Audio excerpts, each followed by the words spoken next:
Hola familia, ¿qué tal estáis? Bueno, lo prometido es deuda. Y sí, la semana pasada os estaba hablando precisamente de cómo empezar a crear un elevator pitch de una forma diferente, de una forma más disruptiva, de una forma un poco contradictoria. Y digo contradictoria porque no es el típico elevator pitch, es decir, no es un hola, soy Elia Guardiola, especializada en marketing emocional, storytelling, copywriting, bla, bla, bla. ¿Sí?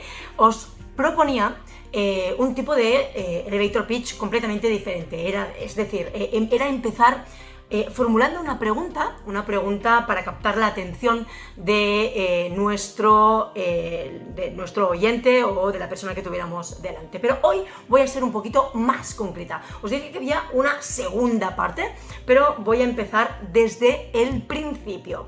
Fijaros, en primer lugar, lo que tienes que hacer para crear un buen elevator pitch, ya sea para vender un producto, para vender un servicio, para presentarte a ti o a tu marca o a los servicios que vayas a dar, o acciones concretas, no importa.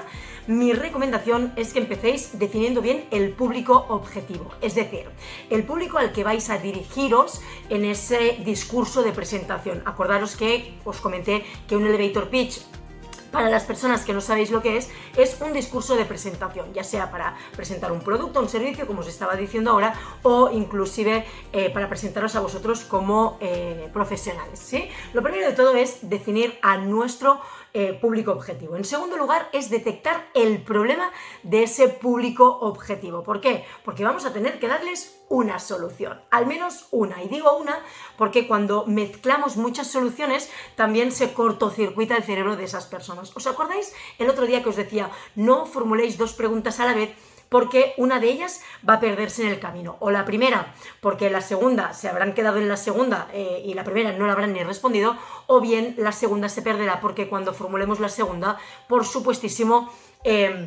van a estar todavía respondiéndose la primera. Y me diréis, Elia, no sé de qué me hablas. Bueno, recomendación, volved a mi vídeo de cómo crear un elevator pitch profesional, ¿sí? Dicho esto, vuelvo a repetirlo. Primero de todo, definir la audiencia, definir el público objetivo al que nos vamos a dirigir a la hora de comunicarnos, porque va a ser lo más importante. No es lo mismo comunicar para un baby boomer que para un millennial, que para un centennial, y mucho menos para un baby boomer aquí en España o un baby boomer en Estados Unidos. Inclusive su estatus social, su estatus económico también puede variar a la hora de comunicar a través de las palabras, el enfoque hacia ellos. Detectamos también el problema. Una vez hemos detectado el público objetivo o hemos definido sobre todo el público objetivo, vamos a detectar su problema, al menos el problema al que vamos a dar una solución, ¿sí? Seguramente tienen más de un problema, sin lugar a dudas, pero vamos a centrarnos en uno concreto, es decir, este elevator pitch que vamos a crear va a ser única y exclusivamente para un problema, una solución, ¿sí? Luego, después de detectar el problema, vamos a desarrollar la solución. Cuéntales cómo vamos a ofrecerles una solución concreta. Y es ahí donde vamos a, sobre todo, empezar a crear el mensaje. Y es lo que os estaba diciendo el otro día, ¿sí? Os decía, empezad rompiendo el hielo con una pregunta que capte la atención. Normalmente esas preguntas está más que comprobado, que cuando añadimos a esa pregunta un dato concreto, un tanto por ciento, un número concreto de algo, la gente presta más atención. Bueno, la gente no, el cerebro de las personas prestan más atención. ¿Por qué digo eso? Porque si imaginaros que yo os digo, yo qué sé, ¿sabías que las marcas que utilizan el storytelling venden mucho más que las marcas que no lo utilizan en sus estrategias de comunicación? Claro, hasta aquí todo correcto, estamos llevando la atención y estamos diciendo, hey, espérate, porque te estoy confirmando que las marcas que utilizan la narrativa, el storytelling a través de su comunicación, de sus contenidos, venden mucho más que no. Pero si yo a esa pregunta le añado un dato, voy a dar un dato que no es real, ¿vale? Pero para que os hagáis una idea. Esto tendría que comprobarlo, pero vamos, que no es el dato real. Imaginaros que yo os digo, ¿sabías que las empresas que utilizan el storytelling venden un 90% más que las marcas que no lo utilizan en sus estrategias de comunicación? Claro, ahí yo ya te estoy diciendo, jolines, es que el 90% ya están vendiendo a través del storytelling. Por lo tanto, es más importante el storytelling que otras técnicas, ¿sí?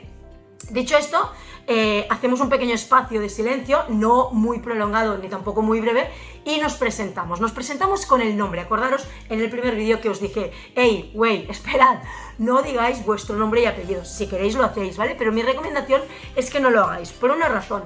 Porque cuando soltamos el apellido, normalmente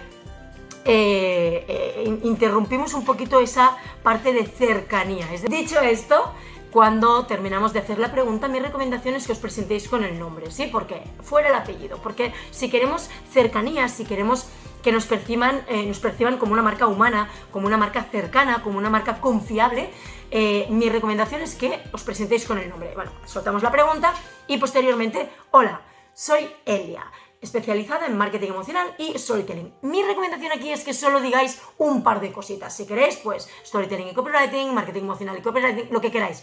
Pero mi recomendación es que soltemos solo 2 temáticas en las que estemos especializados.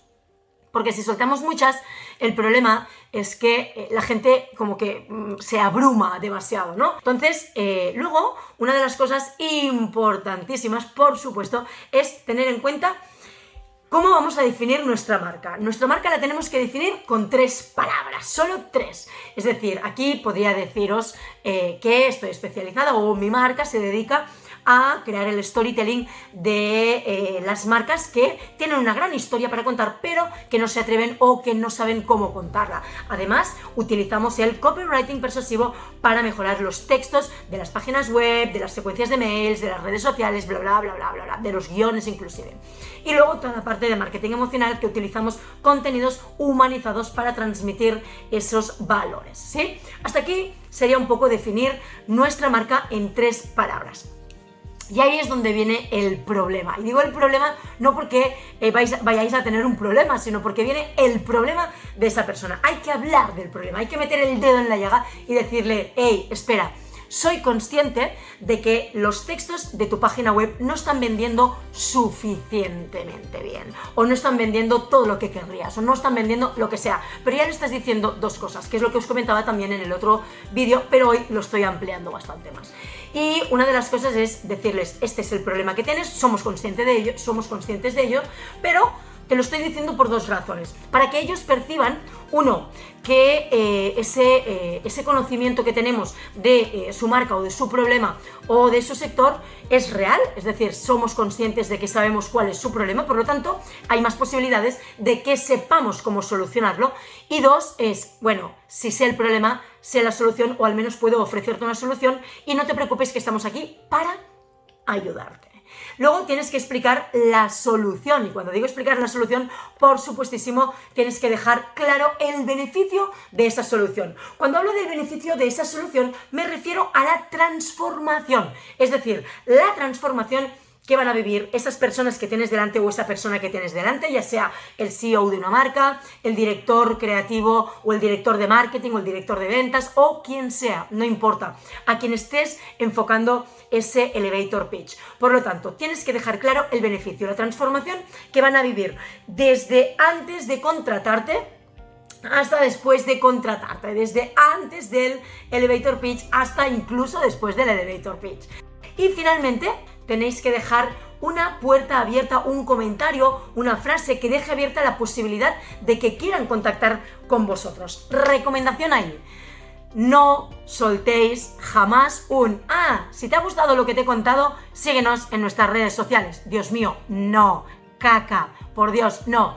Por ejemplo, si te ha gustado o si te persuade todo esto que te estoy contando y querrías saber más, me encantaría tenerte en nuestra comunidad Storymotion o en nuestra escuela o en mi audiencia, en mi comunidad, en las redes sociales y demás, ¿sí? Pero no diciendo sígueme en redes sociales. ¿Por qué? Porque es muy agresivo, porque estamos hablando en imperativo. Y cuando dices sígueme en las redes sociales, a mí me tienes que dar una razón, un argumento. Argumentame por qué quieres que te siga. Aunque el elevator pitch sea suficiente argumento, yo quiero que me digas por qué tengo que seguirte en redes sociales, por lo tanto es demasiado agresivo para finalizar un elevator pitch.